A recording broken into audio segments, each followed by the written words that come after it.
Decent connection.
Okay, good evening, YouTube. Welcome back to this next episode of FPL Family with me, Lee, and this is Sam. And Sam, we've had our next managerial casualty of the season. Wolves boss Bruno Lage, in case you missed it tonight, guys, unceremoniously dumped by the Midlands team. Kind of inevitable, we think. Fair enough. After that performance at the weekend wasn't very good, was it?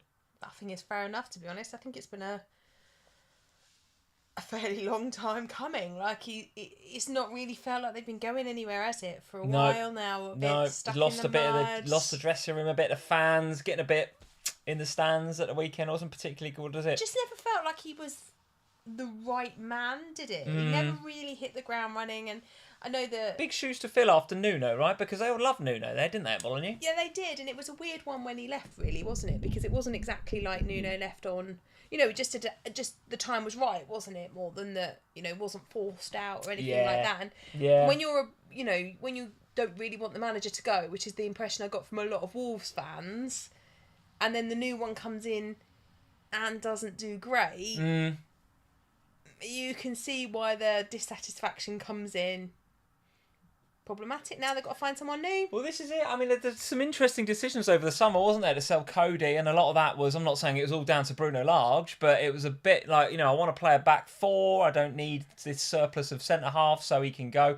I think there was a bit of financial instability around the club as well, and meaning they had to sell certain players.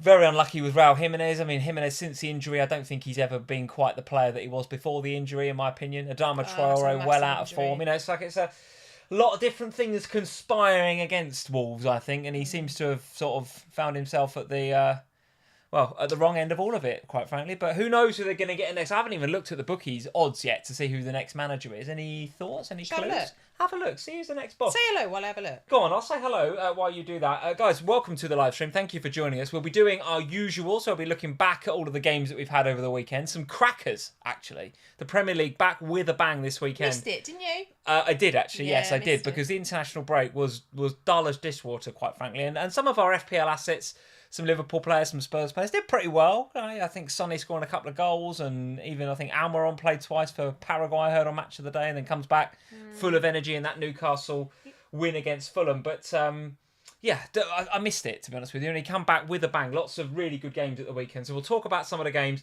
and we'll look ahead to game week 10. Game week 10 coming up thick and fast. We've got Champions League, we've got Europa League, European football for a lot of the Premier League teams this week. So as usual, I guess our advice is hold your transfer as long as you can. Wait to see how those European games go, and then get ready for game week 10 at the back end of the week. Who is in the running to be the new Wolves boss? Let's have a look. The favourite is the current Sporting Lisbon manager, Ruben Amorim. Right, okay. Ruben Amorim. Okay. He's the favourite, followed in second by... Is he a Portuguese dude? Or just coming from a Portuguese club? Yeah, well, he's coming from... Wolves are brilliant, he's coming... I don't know if he's actually... Yeah, he is. He's a former Portuguese international. Portuguese dude. Of course, very good. It has to be. Of course. Sevilla boss, Julian Lepetiga. How do you say that? He's the second favourite. Lepetwegi. Apparently, he's about to be... He might lose his job anyway, so that explains it. Olympiacos manager is in third.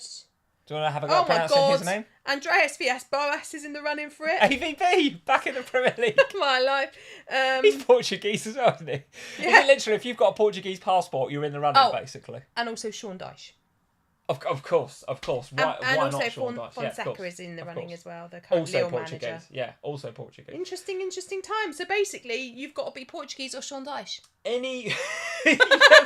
Portuguese or Sean Dyche, who is about as he's as Portuguese as they come. He's about as European as Paul Scholes, isn't he? Sean Dyche. He's like the least Portuguese listening guy you could ever get. Let's say hello to a few people, Sam, before we get into these games and we start talking about how our game weeks have gone. Why did I not make a cup of tea? I just noticed that you're on the water this evening. This is unusual for you, isn't it? Well, I've just taken a sip of that and thought, I'm disgusted with myself, to be honest. Don't want to stop the stream, pause it and go and make a cup of tea? No, everyone's here now. We better not. Everyone's here. I can't. Better not. No, I'm really annoyed with myself. What was I? Do you know what? I was too busy Googling things to put in party bags. And the new Wolves manager. Hello to Dane Spencer. Hello from Jamaica on 87 points, Dane. From Jamaica? Have we ever had anyone in from Jamaica before? I'm sure we have. That's very good, Dane. 87 points is a very, very good score so far this game week. Because, of course, and I say so far because we have got the Leicester versus Forest game to come tomorrow night. So those of you with Maddison, if you've got Ward, if you've got maybe Everson, maybe Nico Williams, if you've taken a punt on Daka, any of those players, then... Max has got Johnson. Public apology to Max, my child. You messed his team up, didn't you? No, I didn't mess it up. You forgot to We didn't hit save. No, we set the team up. No. You set the team up. I mean, and me and forgot to hit Max. save. Right. We set the team up, and I somehow didn't hit the save button. Although he has still got 80 points. It's still doing really well. Yeah. So we forgot we've benched Maddison, we've benched Luis Diaz. Yeah. And somehow we've still got 80 points. Still doing better than me. All right, more on that a bit later on. No FPL, how are we doing? Luckily, Almiron has helped my game week. 15 points for him, and he's in my team. No FPL, you got Almiron. Good effort. That's really nice. Good effort, that. Scott Schrager, the OG, is in. I thought Lee was responsible for your tea. Scott, that is usually the case. That is true. That is usually the case, but I have failed on that this evening. I've failed. Well done, Scott. Thank you for sticking up for me. Yeah, we've got Rex in from Hong Kong. How are we doing, Rex? Got some serious international representation tonight. Listen to this. Josh Cleve is in. 28 points. He's got no Haaland and took a -8, so he's on the net 20 points. Josh, that is hard to take. That mate. That's hard to take. This week is going to kill you. That's what we're here for, though, mate. We're here to hear the good scores. We're here for the bads. We're here for you if you've got a bad week. If you've had a good week, bring it on. We want to hear it. Of course, we want to hear if you've done well. But if you've had a bad week, it's no judgment here, guys. We all have bad weeks. Trust me. My game week rank before today, and I've been bailed out by some of my City players, but before today, my game week rank was somewhere in the 9 millions. I was having a stinker of a week this time yesterday, but I've had not a bad day today. Not a bad day. More on that later on. Liam Healy is in with the super chat. Hey Liam, how we doing, mate? Hi Liam. Sam. Current game week rank is 15k. Very nice, Liam. Very nice, Liam. Very nice. Gavin Doyle is here. How are we doing, Gavin? Gavin, you still doing well in Fantasy Bundesliga? He was top of Fantasy Bundesliga. Did you know? Gavin Doyle, #1 in the world of Fantasy Bundesliga. That was a couple of weeks ago. Might not be at the moment, but it was doing very well. Very impressed by that. Raheem Khan is here. Thank you for the super chat, Raheem. He says, I wish I was in Jamaica. Hello from exotic Merseyside. Hey, there's nothing wrong with Merseyside. Nothing wrong with a bit of Merseyside. Well, we'll talk about... I bet it's raining up there. Well, and if you're as it is here. As it is here. And also, if you're a Liverpool fan, I don't imagine you want to be in Merseyside right now. Well, listen, more on my team a bit later on because there is something not right. The blue side of Merseyside happier at the moment. Oh, come on. They are happier than you lot at the moment, I'm telling you. I don't know about that, but listen, there's something needs to change at Liverpool, and we'll talk about that later on. Brian Springer is here. How are we doing? Hello from Trinidad and Tobago, he says. Listen to this. Why are these people all in such nice exotic places? Bevan Webber is in. Hello from South Africa. Oh, my goodness. And then Emma F. Bless Where is Emma F. Go on, where are you, Hello from Emma? Kentish Town. There's nothing wrong with Kentish Town. Just round the corner. Go through that on the tube. Just round the corner, isn't it? There's nothing wrong with Kentish Town. Very good. Ben Allum is here. Hi, Lee and Sam. Hope you're well. We are, mate. Thank you very much. Anthony Gary. Apart from the no tea. We've got Cyberdet. There they are. Wesley, The patrons are in. A whole host of you guys. Most, as usual, our patrons in. Hello, guys. How are we doing? Wonder what snacks they've got. Good bit of snack chat on the Patreon Slack, wasn't it, over the weekend? Good bit of snack chat. Enjoyed that. Our cake outing that we had. Very good. And a whole host of you guys in. So, guys, thank you very much for joining us here on FPL Family this evening. If this is your first ever FPL Family live stream, welcome. And don't forget to hit that subscribe button on your way out this evening. And if you're enjoying the stream, obviously give us a like. Helps us with all the algorithms and all that sort of stuff. Hopefully you're enjoying the YouTube shorts as well. Doing a lot of YouTube shorts on the back of my TikToks at the minute, so I'm trying to get that going as well at the moment. Oh, your TikToks. I got a feeling that the YouTube shorts could be a bit of a thing going forward, you know. Right. I'm quite feeling this kind of short form 1 minute YouTube shorts. Quite enjoying the YouTube shorts. Let us know in the comments if you're enjoying the YouTube shorts as much as I'm enjoying. I don't know what you're talking about. Yeah, you're not. Yeah, are you still doing the Facebook, by the way? Is Facebook still a thing? Yeah. Is it? Yeah. How many people on Facebook? You don't have to check. You should know. Why should I know? You should know roughly. Know the memories. Roughly. I don't know. I don't know. A couple of thousand, something like that. More than that. I reckon it's about 3. Is it? I reckon. Good effort. All right, Facebookers. Nice to see you. Right, let's get on with these games, Sam. And I've got to refresh this page because, as you can see, it's I loaded this so long ago. It hasn't got the Manchester Derby loaded up. So let's give this a quick preview of my score for the game week. Let's talk about... I just want to go straight in. I'm sorry, but we just have to go straight into the North London Derby. I'm sorry we've got to talk about that first. Why? Let's get it over and done with. Well, because... I don't mind talking about this game at all. I think for me, this game was lost on Emerson Royale. Like, silly, wasn't it? Arsenal were the better team. There is no doubt about that. Cy Badet, thank you, Cy, with the comment. Cy, who's been a member of our channel now for 7 months, by the way. Hello, Cy. He says, could I pay to stop Lee using TikTok? no amount of money is going to stop me. I love a bit of TikTok, as you know, guys. I mean, as you know. the positive thing about the TikTok site is it does keep him quiet for a little bit after each game when he goes off and does a reaction. So, you know. That's true. Go on then. Arsenal 3, Spurs 1. Arsenal the better team in this game.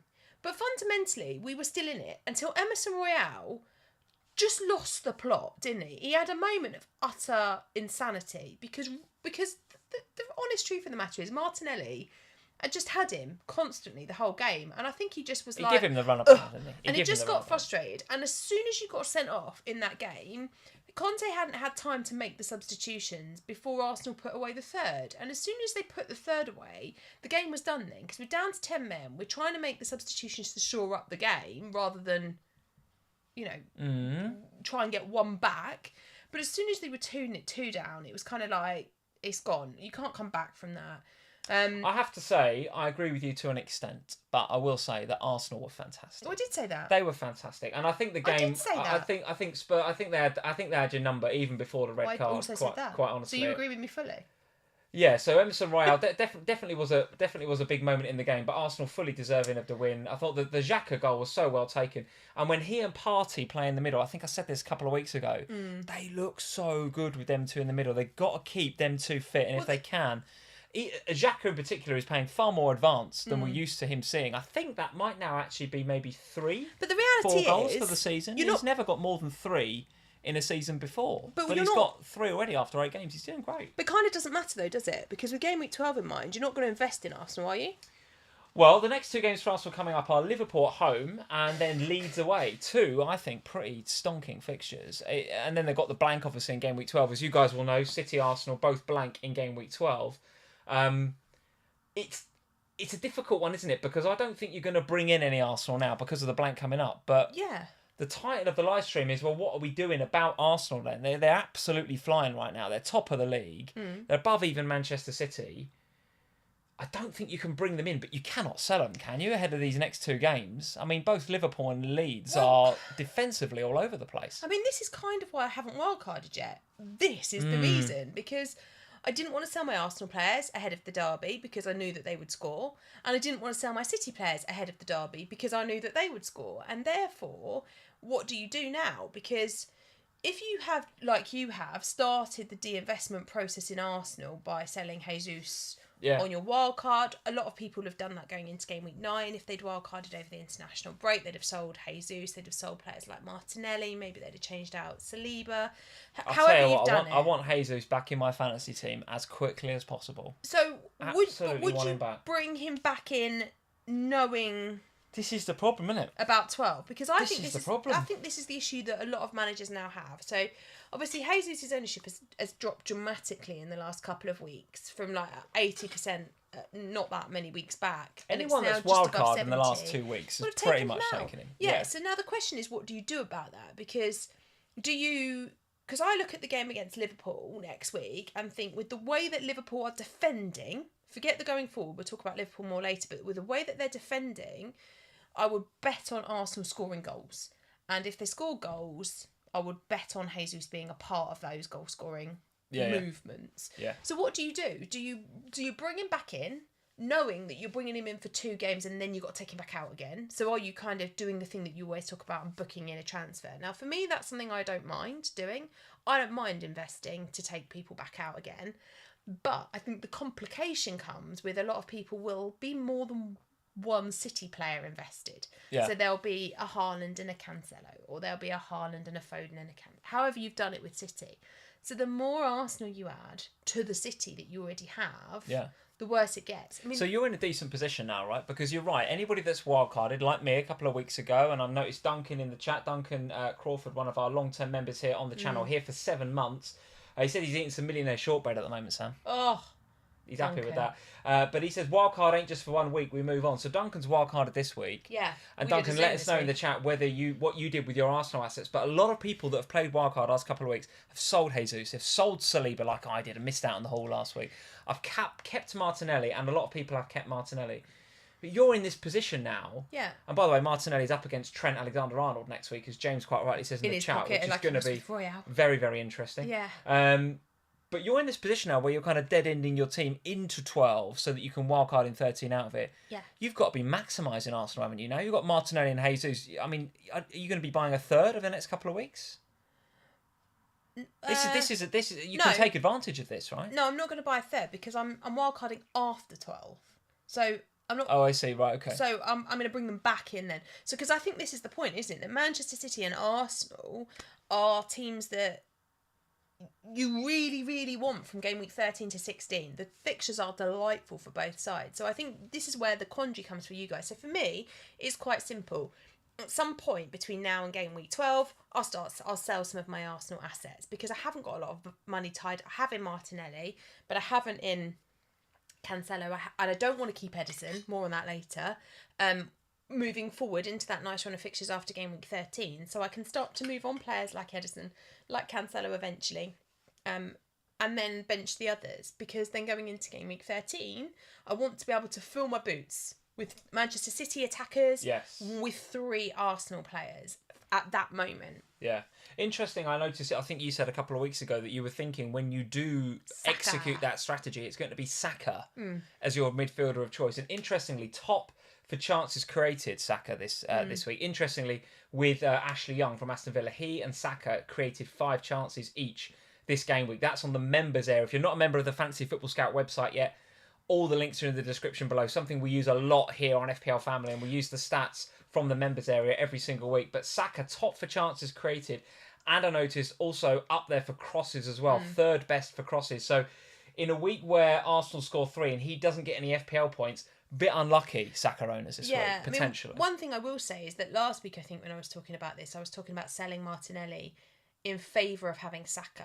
I think having, obviously, That's good old Martinelli, doesn't he? Well, I think maybe because in my head I was thinking I want 1 Arsenal midfielder in order to have 1 Arsenal defender, but actually with the way that Arsenal and Manchester City are playing attack-wise, I favour having 3 attacking players from each of those 2 teams. So maybe actually holding Martinelli, having Saka and Jesus in a kind of triangle of Arsenal attackers alongside 3 attacking Man City players, because there's a lot of value if you look at, if you don't go KDB, if you go Haaland, Foden and Bernardo Silva, that's a lot of value that you can have in Manchester City for not a lot of cost. And let's just have a look at the Arsenal and Manchester City fixtures after that blank. So this longer term thinking that you're putting out there. Yes, so Manchester City come out of their blank into Brighton, Leicester, Fulham, Brentford. I mean, goodness me, that is Haaland perma-captain territory if he wasn't already. But that's 3 attacking players as well, isn't it? Like that I would have thought so. A lot of goals. I would have thought so. And then Arsenal come out of it into Southampton, Forest, Chelsea away, which of course is difficult,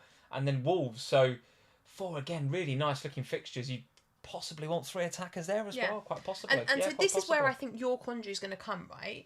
And I wonder, actually, for somebody like yourself, and like maybe Duncan, who's wildcarded already, but that wants to be fully invested in Arsenal and Man City after the blank, whether there is an element of free hit in game week 12, because then you can keep your Manchester City and your Arsenal assets and still have them afterwards. Because your issue is if you sell them now, you've got to buy them back again in game week 13, and you can't necessarily get them all straight back in because of the cost factor in terms of points total spend. I agree. So maybe actually there is an element of saying, well, these are the 2 best teams in the league, arguably, in Arsenal and City. So maybe that's not actually, arguable at the moment, is it? I don't think. Well, no, maybe not. But arguably, maybe this is the moment that you do want a free hit, because you want to lose their assets for the blank, but you want them all straight back in again afterwards. Yeah. All right. Thank you for the super chat. Super chat. Sai Badet. Sai says, controversial maybe, but I'm targeting Liverpool from here on in. That defence is poor, wobbly and lethargic. We're going to talk about that a bit later on, Sai. Saka and Jesus look like points magnets in that game. They do, and I have to say, Liverpool's next 2 being Arsenal and Manchester City do not fill me with any joy whatsoever. Quick word on Spurs then before we move on from the North London derby, because listen, Arsenal were phenomenal and deserved the win, but I wouldn't say Spurs were terrible. Not your best performance, but it was a little bit lethargic maybe in the midfield. I mean, it was 12:30. We're always lethargic. But I thought that was the best 12:30 performance I'd watched from us for a while. I just thought Arsenal were better. I mean, we had Son was still all over the place, isn't he? They did a bit of analysis on him on Match of the Day, and he was picking up balls and not finding, that kind of telepathic thing between him and Kane. Just, it's gone this season. No, I totally disagree. It hasn't gone. It's only gone when Richarlison's on the pitch. Right. When Richarlison's on the pitch and Perisic is on the pitch, Son is lost. He doesn't know where to be. As soon as they're off the pitch, he and Kane go back to what they're used to. It changes the style of play when we have. So he's not Richarlison adapting to the new system. He's just not coping with the changes in the team. Right. Whereas the rest of the team are. I mean, I thought Richarlison was our best player. Yeah. He's mustard at the minute, no doubt about it. And I said on my interactions yesterday, it's a real shame that he's a forward, because if he was a midfielder in the game, you'd invest. You'd have him, wouldn't you? Without a doubt, you'd have him. Yeah, no doubt about it. But yeah, Spurs. Otherwise, that's it really about Spurs. I mean, as a Kane owner, I'm happy. You know, converted the penalty as he does. Still ticking over the points nicely. So I'm happy with Kane going into some nice fixtures now for Spurs. So yeah, happy with him. And I think you can invest more heavily in Spurs, but you just got to think carefully about how you do it, because Richarlison is probably the one, but he's difficult because of taking up that third forward spot, and depending upon your team structure, etc., it's difficult. Yeah, he's in the top 10 for XG underachievers, I noticed, on the Fantasy Football Scout members area, Richarlison. He does look probably your most dangerous player. Yeah, he does. At the moment. You'd argue that, but I think he probably does at the moment. The Spurs fixtures going forward, Brighton away, Everton, United, Newcastle, Bournemouth, and these are the fixtures, guys, up until game week 16, at which point, as you guys will know, after game week 16, we then have the World Cup. We have a break for about just over a month, where we then have unlimited transfers in FPL. Yeah. So really, from now on these live streams, we're only going to be really talking about assets up until game week 16. I don't think there's no point really talking about game week 17 on, which I think is Boxing Day. Boxing Day, game week 17. Feels weird, doesn't it, that we won't have football from game week 16 until Boxing Day. I just can't get my head around it that it's going to be here in like a month. I can't get my head around it. It doesn't feel quite right, because to me, I don't know how you feel about it, but for me, part of the World Cup is being able to go and sit in a beer garden and talk about football. Yeah, and of course in the UK we'll be freezing, so we won't be able to do that. It feels a bit odd. Let's go to the game today, Manchester. Just go from one derby to the other derby, the Manchester derby. And I know United put in a couple of goals, and Martial come on and got a couple of goals. Anthony scored a screamer, but this was a masterclass by Manchester City, wasn't it? Some of the goals they scored today, they could have had more, were otherworldly, and they could have had more. No doubt about it, they could have had more. Foden with the 3, another player that I wish I'd kept on my wildcard but didn't. I upgraded him a couple of weeks ago to Kevin De Bruyne, and don't get me wrong, I'm not upset with De Bruyne's 2 assists, but what could have been with Foden. I had Foden for the first 7 or 8 game weeks, and he just sort of he's threatened to do well, but he was a bit wide sometimes, and he popped up with a couple of goals here or there, and I just thought De Bruyne is really becoming the engine room of this team. He's going to be the one to go to. And I've missed a mega haul there. I've missed a haul, no doubt about it, and I'm really upset about that. But Haaland with the 3 and the 2 assists, I noticed actually he was top overall for BPS in the game week. How many BPS for Erling Haaland this game week? Well, when you told me this before we came on, I don't think I've ever seen something like this before. 102 BPS. I can't remember ever seeing anyone have over 100. Unreal. I mean, Salah must have at some point, but I can't remember. And let's not spend too much time talking about him, because it's going to be a bit like we've had with Salah in previous seasons. It's not a discussion to have here on a Sunday. Just get him, and if you haven't got him, find a way to get him. He's absolutely unbelievable. There is elements of Zlatan Ibrahimovic in his play. He's got the movement of kind of Cristiano Ronaldo. He's got the instinctive finishing of like a Ruud van Nistelrooy. He's clever. Unbelievable. He's got a real clever football brain. Yeah. And he instinctively knows where to put himself. But not just where to put himself to receive the ball, but he instinctively knows where to just put a ball for somebody else to be on the end. It's incredible to think that this guy's only been at this club since June. Yeah, it's so good. July. It's so good. It's madness that he settled in this well. And as James is saying in the chat, well done, James. Double up of Foden and Haaland helped me towards 101 points. Lovely. And a 15k overall rank. Very nice indeed. Very nice indeed. That is really good stuff. So yes, Foden and Haaland, the stars of the show, ably assisted, literally, by Kevin De Bruyne and a few others there. What else to say about Manchester City? The one thing I will say is that you are currently doubled up in defence. So you've got Cancelo and you've got Ederson. Yeah. The way that they're banging in goals right now, you've got to be thinking about switching that to 2 forwards, haven't you, at some stage? Yeah. 2 attacking players, I should say. Yeah. So, but not yet. Because obviously with the way that things are... So I think probably this week, depending upon how things pan out, at some point I'll sell Ederson. That will free up my Man City spot. And then on wildcard, there's a good chance I might actually sell Cancelo as well and go for the triple up. Because I think Foden is such good value for money. And all right, there's the potential that KDB outscores him. But I think, you know, he might get less minutes and etc. etc. But I really like what he's doing, and I really like the cheaper options that are there as well, like the likes of Silva. Like I think Bernardo can offer some really nice differential opportunities with the City attackers for those last 4 weeks. And because I'm picking for 4 weeks, you can take a few risks with the players that you pick, because I'm not having to keep them for 8, 9, 10 game weeks. It's a 4-week punt over some nice fixtures up until the World Cup. So Foden, Bernardo, I think Haaland, keep an eye on Jackie Grealish as well. Yeah, Grealish as well. I mean, he is now pretty cheap in FPL because he's had a few price drops. Yeah. I had him in game week 1 and swiftly moved him on to Foden, actually, because I felt like Foden had that kind of left side zone up, which I think he still does. But since he's moved to the right, Foden, because to accommodate Grealish, he's looked even more dangerous, quite frankly. But Grealish, really good, really good game today. Yeah. Really good game. It's a couple of game weeks on the trot now. And he's now starting to find his feet a little bit. He's starting to get a bit of rhythm in that Manchester City side. And I feel like if he stays on the left and continues the form that he's showing, that's going to mean Foden stays right, and Foden is more dangerous. He's got more goal threat from that right than he has from the left, in my opinion. And we saw that. We saw it against Wolves. We've seen it today against Manchester United. So I think Grealish's form makes him a pretty good FPL pick, but it makes Foden a really good pick. And all of a sudden, you've got this conversation, you rightly say, for $1 million or so more, you've got Cancelo or Foden. You're kind of having that decision now. Cancelo versus De Bruyne, difficult conversation to have because of the price difference. But all of a sudden, you're talking about, can you find $1 million to get from Cancelo to Foden? Not saying Cancelo's a bad pick, because he's still a great pick. It's not even $1 million from him to Grealish or to Bernardo Silva. So from that perspective, it's not. I mean, I don't know, but at the moment, that's the way I'm thinking. It's a really nice opportunity to just attack that City attack, who look like they might score 4 or 5 every week. Unreal, aren't they? Whereas you can only keep 1 clean sheet. So that's the way I'm kind of looking at it at the moment. Yeah. And there's some other teams with really nice fixtures in those last ones where I would be more willing to put the spot as a goalkeeper, because I don't see much value as many of the attacking players from those teams. Quick word on United. I thought Ten Hag got it a little bit wrong today. A tactical approach today. I thought he's inviting them on a little bit and trying to get them on account. I don't think it really worked. Won't be the first. Well, not the first team that are going to go to the Etihad and get smashed. Right, we've seen it already. So I mean, nice goal by Anthony. Anthony's goal was fantastic. Yeah, I just bid off to a birthday party, so I actually didn't see any of the United goals. But it was.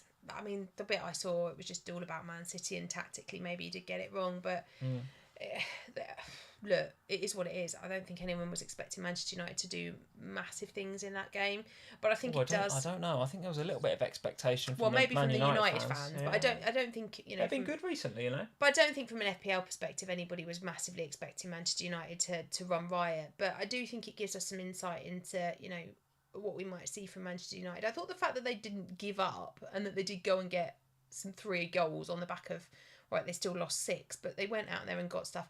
Martial coming on is interesting. If he starts getting some starts and more minutes and keeps returning goals, You're not getting him. I don't know, because we're back in this conversation, aren't we, about 4 game weeks on a wild card for 4 game weeks. Yeah. He's got 3 game weeks before our wild card. If he starts to show some serious form and regularly starts and gets returns, maybe I might just take a punt on him. But I think for now, I'm not. The United fixtures read as thus. It's Everton, Newcastle, Spurs and Chelsea.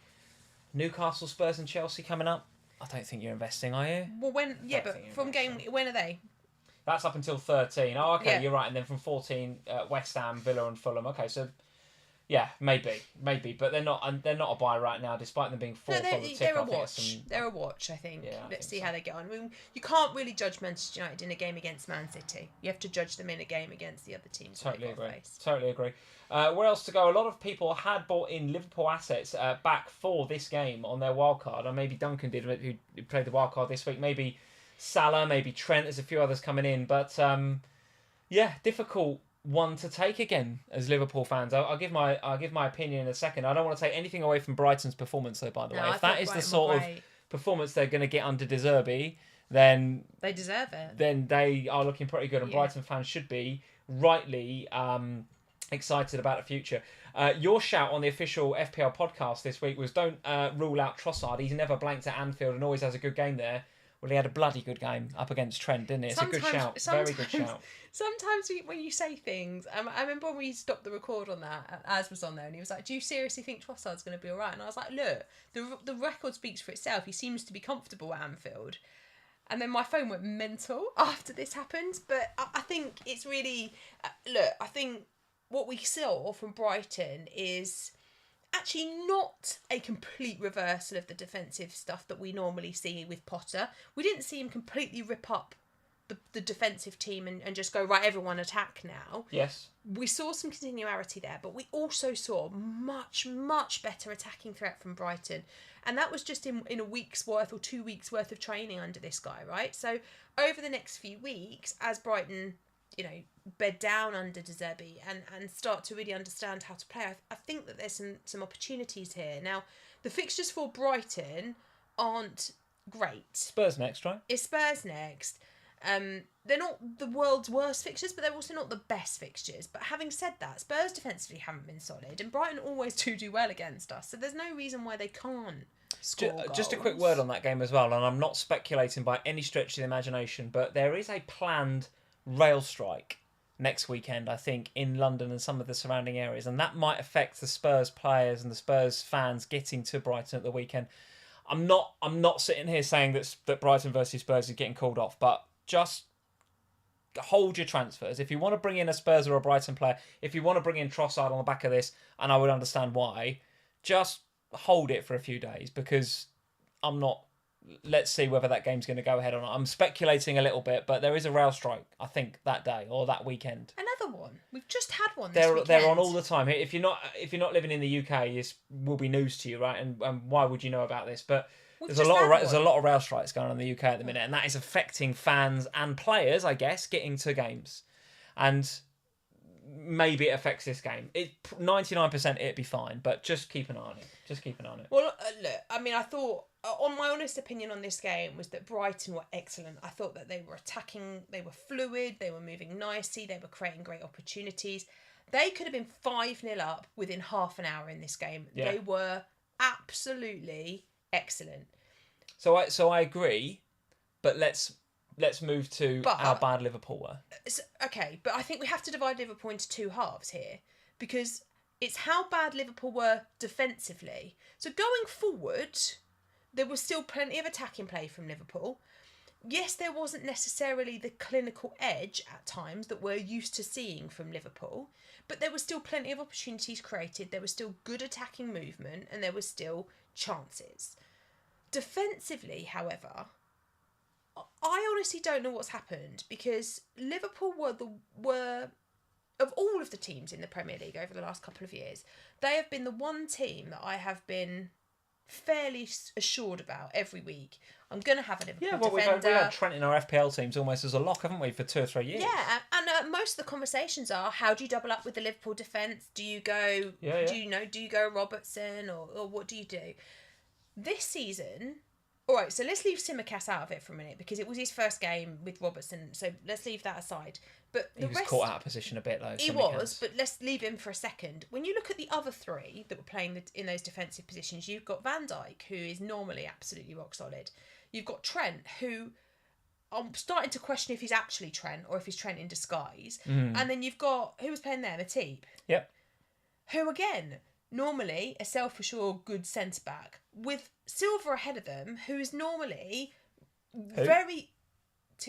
Thiago Alcantara, yeah. Not Thiago Silva. Always. Ahead of them, who's normally good at strengthening and supporting the defence, getting back, helping, stopping the pressure coming through. Well, it's Fabinho that does that job, and he's one that is well off it. He's off it. Trent is off it, no doubt about it, but Fabinho is well off it as well at the minute. But the question I have is why? What's happened? I don't know. Because Trent, honestly, I watched him, and I was like... I kept saying to you, didn't I, when we were watching Match of the Day yesterday, it's like, what is happening here? Trent is trotting around, he's not getting back.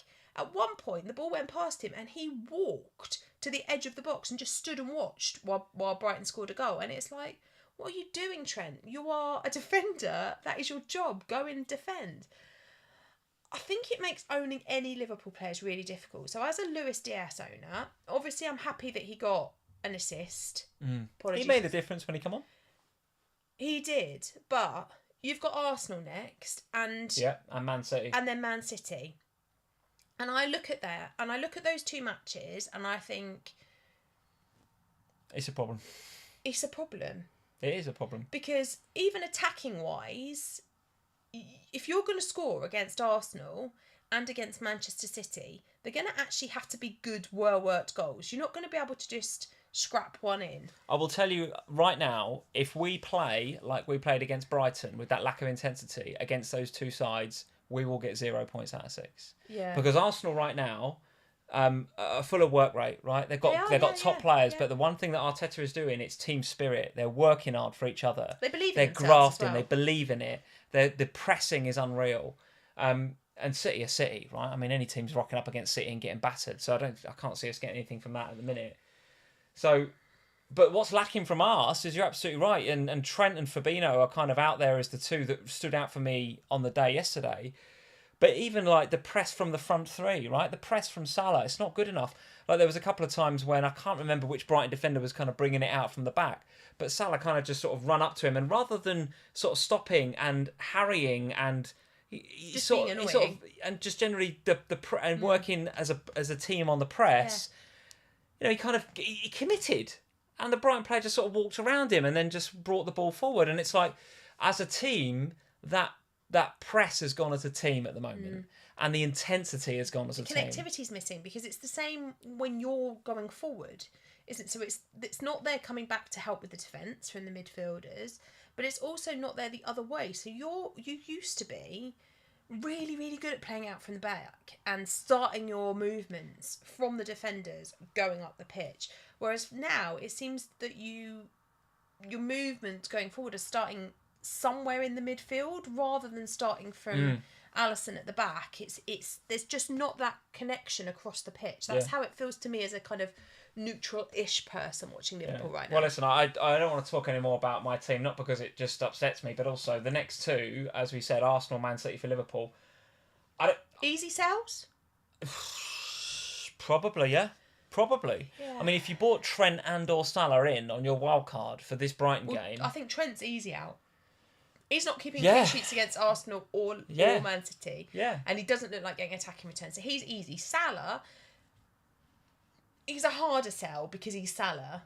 But I just don't think he's worth 12.9 million at the moment. I've seen some stats from Salah, though, this season. I mean, how many goals has he scored in the league? Not that many, right? Yeah. But also, one of the things you could always rely on from Mo was shots in the box, touches in the opponent's half, right? I know, right, on the XA statistic, on the creativity axes, if you like, of the graph, he's doing all right. He's doing all right, and he's I think he got an assist this week. Yes, he did, one for Firmino.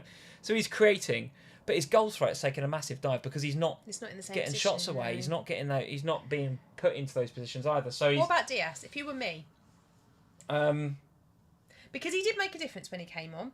And you were better.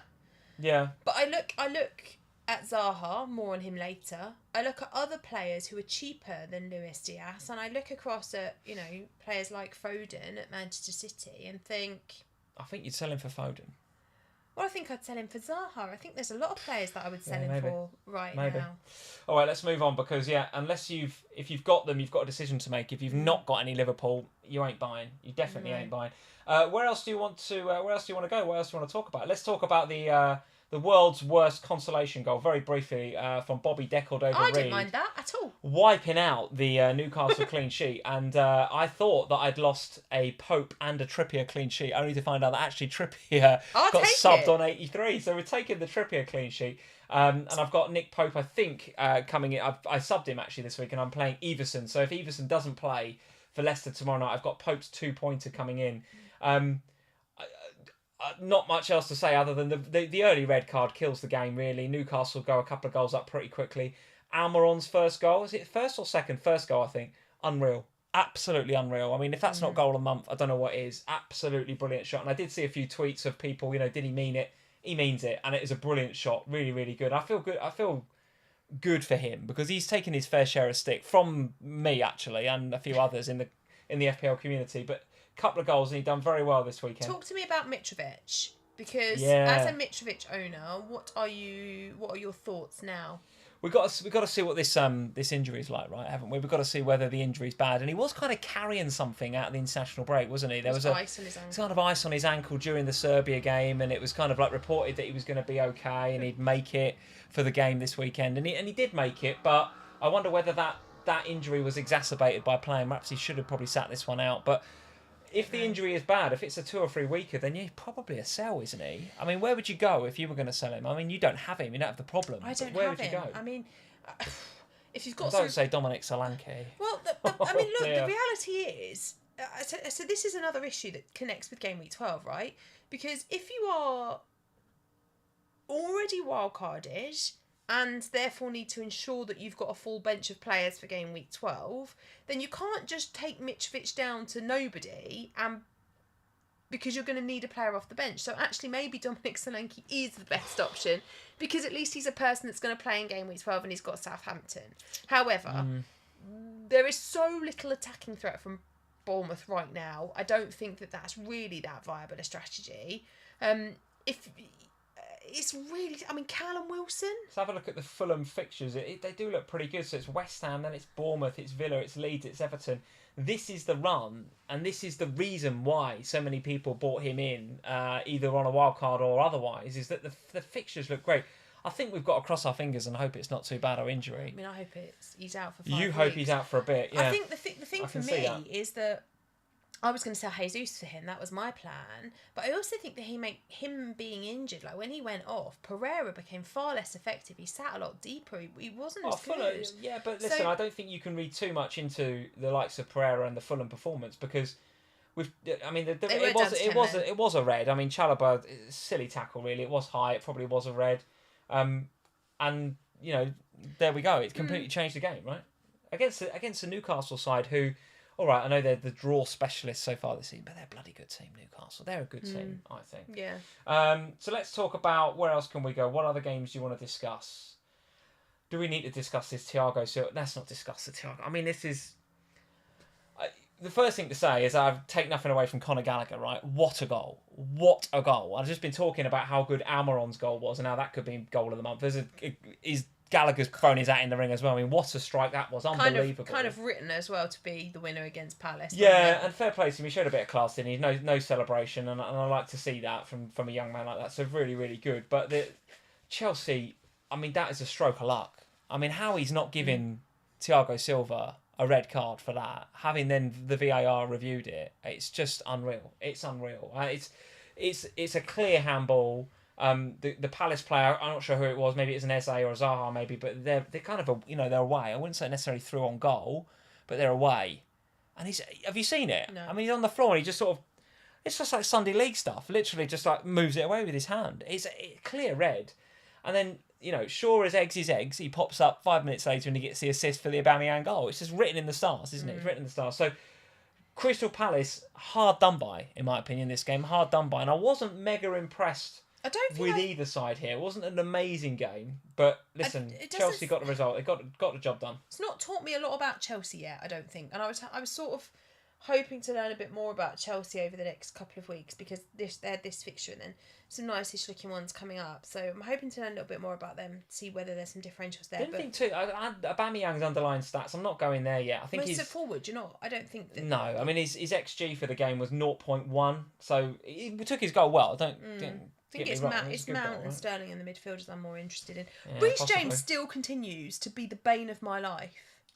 Well, listen, Reece James was racking up the stats, right? Yeah, but the stats are the same every weekly. How many weeks can we sit here and go, oh, but the stats look okay, before we go, the man is a troll. Stop owning him. Oh, why are you selling then if you want to sell him? But he was top for touches in the opponent's half this week. He's not getting any returns. The João Cancelo stat, he was up there. And if you watch the highlights, he was a bit unlucky not to get something, I thought, like Reece James. Well, you sell him if you want to sell him. But the fixtures for Chelsea look pretty good going forward. I'm starting to lose the will to live with him. And I tell you what, I won't selling him ahead of Wolves at home, and then Villa, and then Brentford. Particularly as Wolves have got no fit players and no manager. But I think, looking ahead, if by the time I wildcard, we've not had any returns. If we get to game week 13, going into 13, and he's not returned, he is gone for those 4 weeks. I'm done. All right. I'm already fed up. Okay. I should have told him 5 weeks ago when I sat here and said I'm fed up with Reece James. Yeah, well, you should do what you think is right, not what the herd are doing. What else do you want to talk about? That's probably it, isn't it? There's loads we could probably discuss. The Ivan Toney blank. I noticed Toney was top,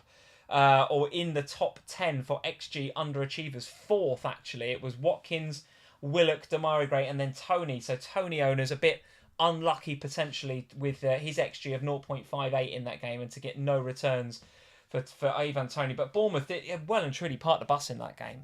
Well and truly part the bus. And Brentford just couldn't find a way through. They just couldn't find a way through. Let's discuss our teams in just a second, Sam. But before we do, quick shout out for our Patreon supporters.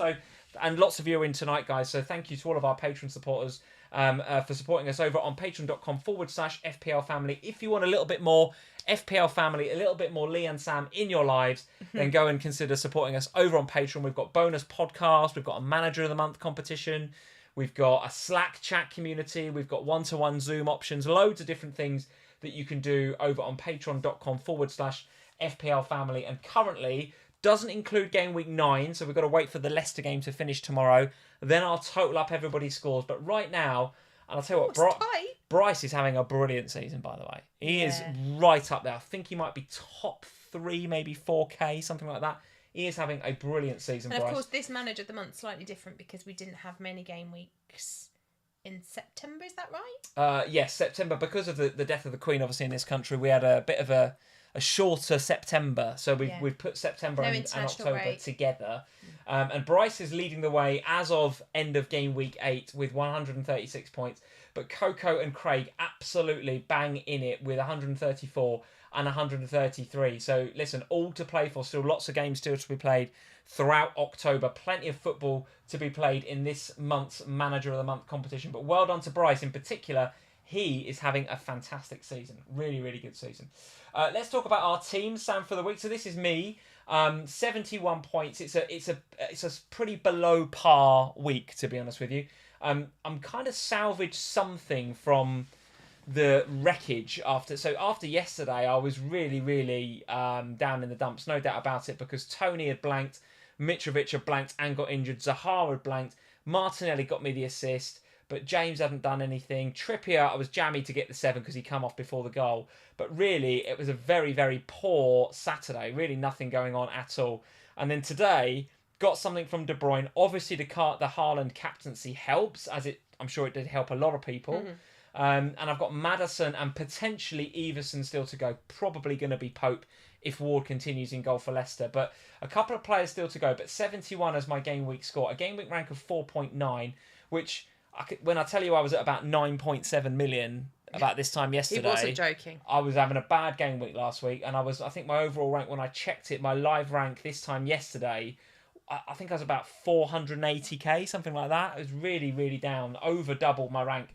So Haaland and De Bruyne have dug me out of a particularly bad hole today. My overall rank is down from 220k to 316, so it ain't bad. It's fine, right? And if Maddison gets a goal, maybe Everson comes in, I don't know. But if Maddison can bag me something tomorrow, he's a reasonable differential, and I might be back on par for the game week. Maybe even a green arrow if he puts in a bit of a performance. But an overall rank change of minus 48.7. He is a big differential. Yeah, effective ownership in and around me, I think he's still only in the sort of 20%. Might even be less than that. Much so lower than that. He's still a reasonable differential. And at home to Forest, I mean, can you call that a 6 pointer? I guess you can. It is a 6 pointer, really. Both of them need the points, right? 100%. Both of them need the points. Bit of rhetoric about maybe Vardy coming back in. Let's see. But yeah, Maddison and Everson to go potentially. But yeah, a pretty meh game week, a pretty below par game week, to be honest with you. I did the Zaha move a week early because Kulusevski done his hamstring. I thought, well, I want Zaha from game week 10 onwards. No matter what he does against Chelsea, if he gets anything, that's a bonus. And he nearly did. A couple of good saves from Kepa. Zaha could have had something. But from game week 10, I'm pretty happy to have him. I think he's definitely one that a lot of you will be looking at, I'm sure.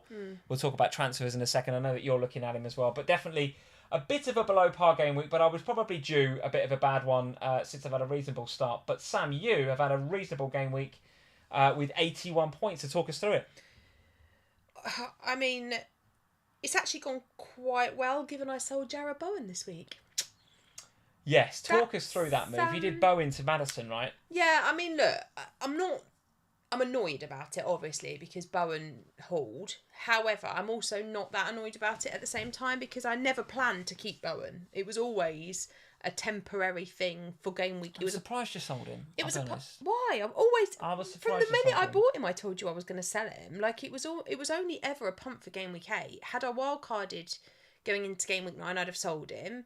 And I wanted Maddison. Wolves at home, though. I mean, yeah, but I preferred to keep. So it was a straight choice between selling Bowen, who West Ham showed no form, he'd showed no form, or selling Luis Diaz. Liverpool showed no form, but Luis Diaz was showing some form. Mm. So those were the choices. So it's like, well, I've got 2 teams not showing form, one player that's showing more form than the other. Okay. So I'll keep Luis Diaz. Now, as it goes, I should have kept Bowen. However, I still don't regret the decision to buy Maddison. And if Maddison gets a brace tomorrow, I'll feel more vindicated with that decision anyway. So we'll see. But the front 3 are the ones that have really done me proud this week. Obviously, Haaland is Haaland, and he's the same for everybody. But the fact that Jesus has been sold by everyone that's wildcarded makes him a bit more of a differential for me now than he ever has been in the past. Yeah, for sure. Kane is still a differential for me, so he's massively helping my overall rank every time he does something. The decision to bench Martinelli, it came down to the fact that I didn't want 3 players in that North London derby because I wasn't sure how that would go. I thought Arsenal would win the game, but I wasn't sure whether it would be a fiery North London derby, which is what we got, or whether it would be a boring-ish one because it was 12:30 kickoff, whether it might be lethargic. And my fear was if it was lethargic, I didn't really want 3 attacking players in that one. Surprised you stuck Andreas Pereira in there over Martinelli. So the reality is I actually don't really like the Newcastle defence. I always think that they look like they've got a mistake in them and they always look likely to concede, which is why I won't ever do the double up with Trippier and Pope. I like Trippier because I think he's great value for money and he has got great set piece potential, great attacking threat. Great. So I really like him for that reason, and that's the reason I have him, not really for any defensive stuff. That's just a bonus. But I did fancy Andreas. I like Andreas's potential, and I thought against Newcastle he might get something. I was always going to play Aronson against Aston Villa because they've not been great.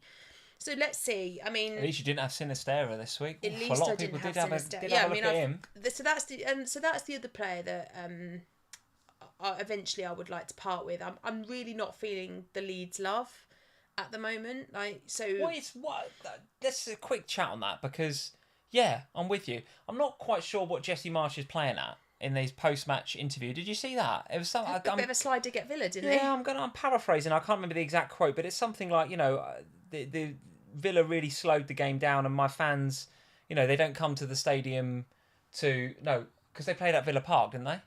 Or was it at anyway, there was something about didn't like the fact that Villa slowed the game down, and my fans don't come here to watch a game that's played at a snail's pace or something. Well, you're the one that was down to 10 men. And it's like, have a look at Sinistera and the way that he got sent off. 2 very, very avoidable yellow cards, in my opinion. And the second one, in particularly petty, to be honest with you. So,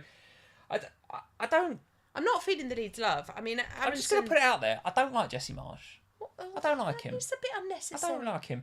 He's a bit unnecessary. He's a bit brash, isn't he? And I wonder whether that's actually that attitude. I mean, the fact he's sitting in the stands today because he got sent off on the previous game, didn't he? And did you see the guy, the guy that was on the touchline for Leeds today? His assistant manager. I didn't see any of this game. Assistant manager, sort of just rocking around in like a hoodie. I couldn't. It was weird. Maybe it's because I love Bielsa. I thought Bielsa was brilliant. Yeah. And I just wonder whether maybe that's clouding my judgment a bit. But Jesse Marsch, I just don't like this guy at the minute. He's really, really very, very... Well, I think he does a lot of talking and not a lot of, actual showing on the pitch at the minute. I think for me, the thing is that don't throw stones when you're in glass houses or whatever the phrase is, like you weren't... What have I said? No, not you, Jesse Marsch. Like, they weren't exactly brilliant today, so don't have a pop at Villa when you weren't great. That's what I mean. He didn't. He wasn't self-reflective about. Look, we could have done better. Pretty sure Steven Gerrard would have come out and gone, "Yeah, it was poor," because listening part of it while I was going to and from the parties, it sounded dire. It was. Yeah. Actually, that's disrespectful to Eric. It sounded bad.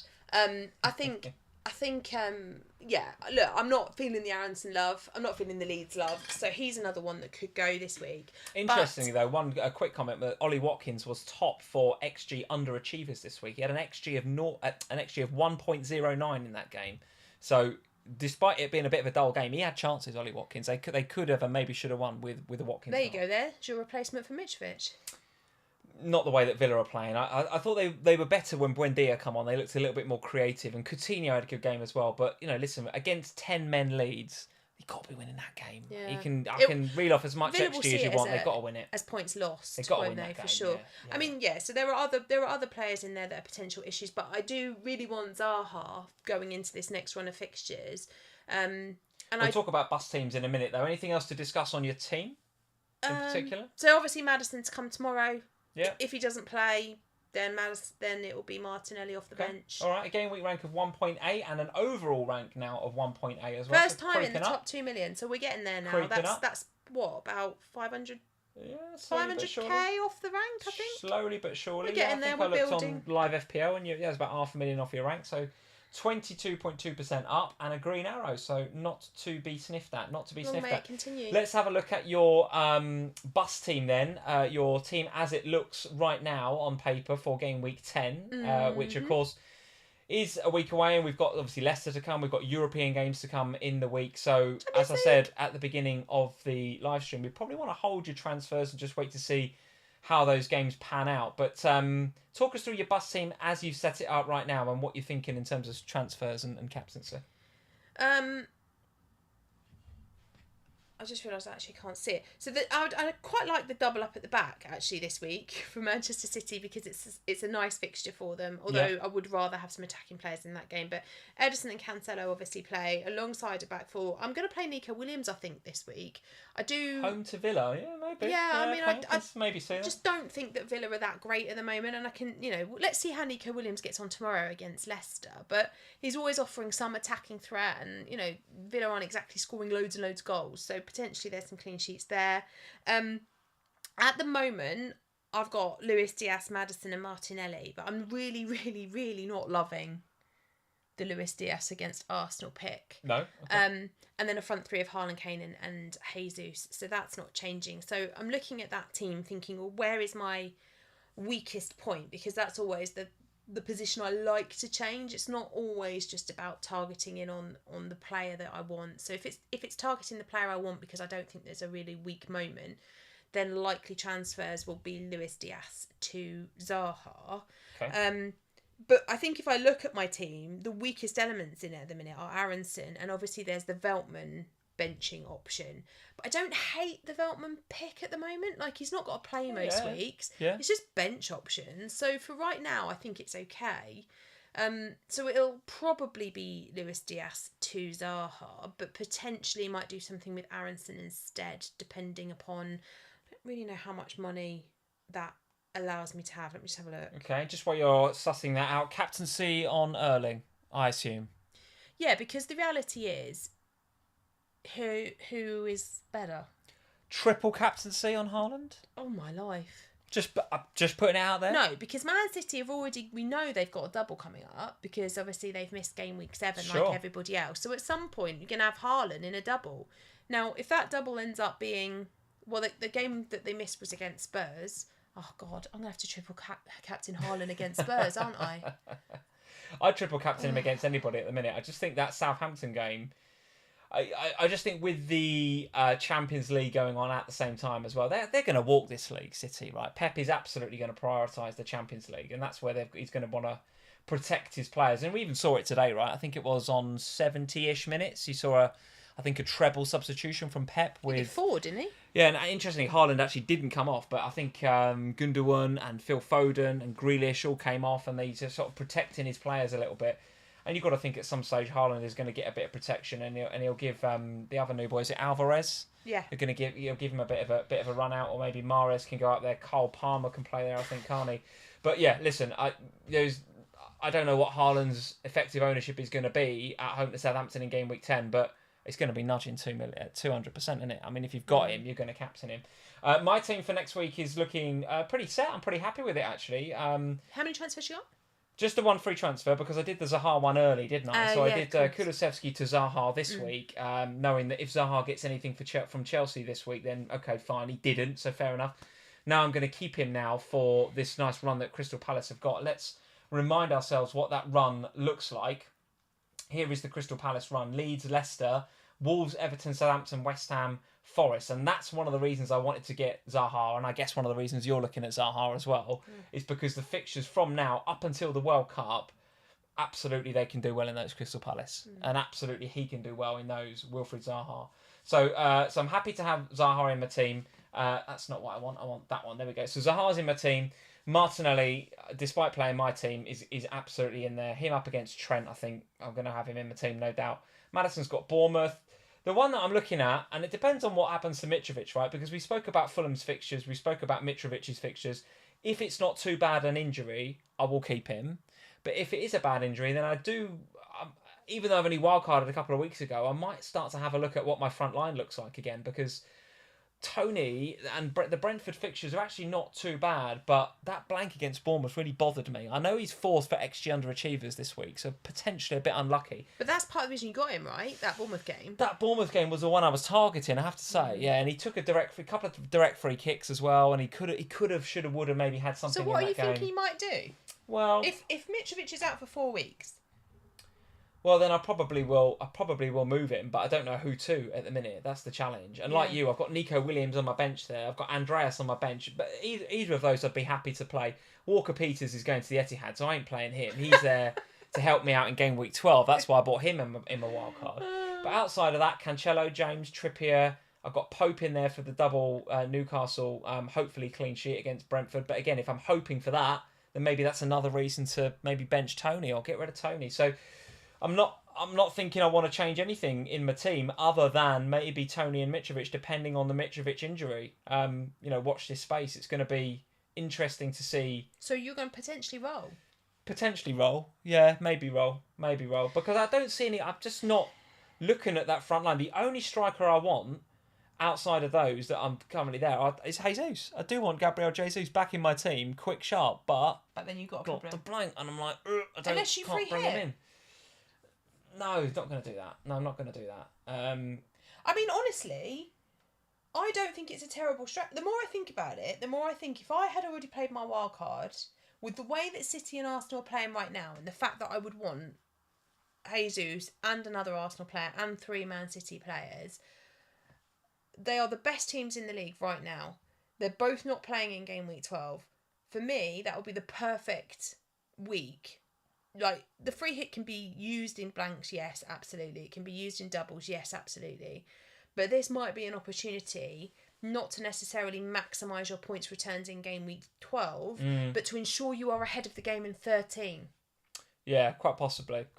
He's got Newcastle up next, Tony. Then the new look Brighton side under De Zerbi. Then it's Chelsea in game week 12 when, definitely going to be playing him because my bench is going to be full of Arsenal and City players. It gets nicer for him in 13 with Villa and Wolves coming up next. But the next 3 for Tony look quite difficult. Difficult games there for Brentford. And he's potentially a sell. I mean, could I downgrade? Could I go back to sort of having a 4.5 forward and...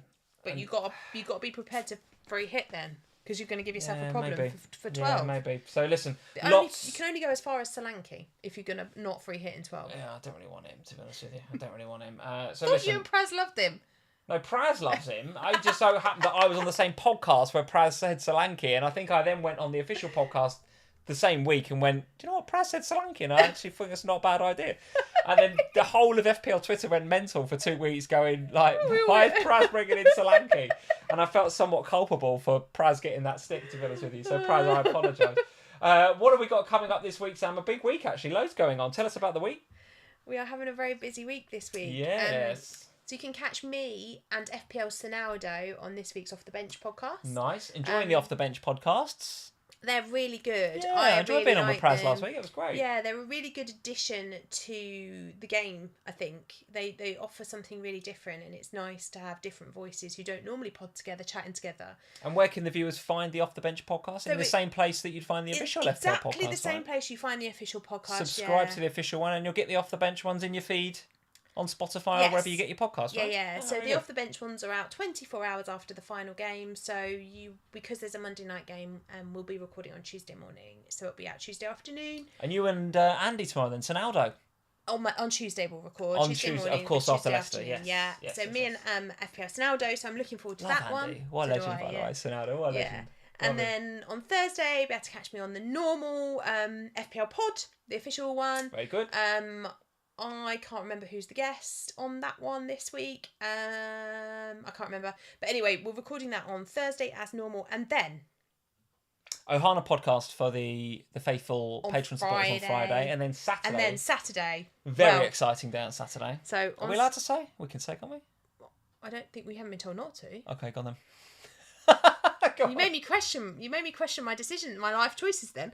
On Saturday, Lee and I are going to the Sky Sports News studio together to do this week's Sky FPL chat. We're going to be in La Studio, the Sky Sports studio, at the famous desks. I already feel a bit sick about chatting FPL. I feel a bit sick of it as well, to be honest with you. Absolutely papping it over here we are, guys. I'm not even joking. The whole Skype thing, I was like nervous enough doing it on via Skype, but to actually be going to the studios and talking about FPL in an elongated segment with either Hayley or the anchors or whatever. I know we've done a few FPL shows, but this is Sky Sports News. This is at the desk where Jim White sits with his yellow tie. Oh, God. Papping it. Stop Seriously, papping it. Anyway, so we're doing that on Saturday. I'm a little bit worried about it. It'll be fine on the day. When we get there, we'll be fine. But in the build-up, I don't think either of us is going to sleep on Friday night. No. We'll both be really nervous. But yeah, we're really excited. So if you get Sky Sports News, wherever you are in the world, then tune in and watch us on Saturday morning. We could do with the 10:30, something like that. 10:30 a.m. UK time. I think it's 10:30. About that, yeah. I think it's Watch still this 10:30. space. I'll tweet it. Even though it's a later deadline this week, there's no lunchtime kickoff on Saturday. Yes. But it will still, I think, be 10:30 to 11:30. But yeah, we'll tweet about it. Get all your hair and makeup done and all that. I don't know about that actually. I'm not sure. I don't know. Oh, okay. I don't know. I need my hair and makeup done most weeks. I better go and get my grey done. I can't go on Sky Sports News with your greys. Oh my goodness. Dear, oh dear. Nice one, guys. Well, listen, thank you for joining us here on FPL Family. If you're new, as I said at the beginning of the stream, if you're new to the FPL Family YouTube channel, then we'd love you to hit that subscribe button. If you enjoyed the stream tonight, leave us a like before you go. Good luck to anybody that's got your Madisons, if you're playing Ward, Everson, if you've got Nico Williams playing tomorrow night in Leicester versus Nottingham Forest, then good luck to all of you in that game. And we will see you, as usual, back here, 8:30 Sunday night, looking back at game week 10. By then it will be game week 10. So good night, guys, and see you next time. Cheers. Bye, guys.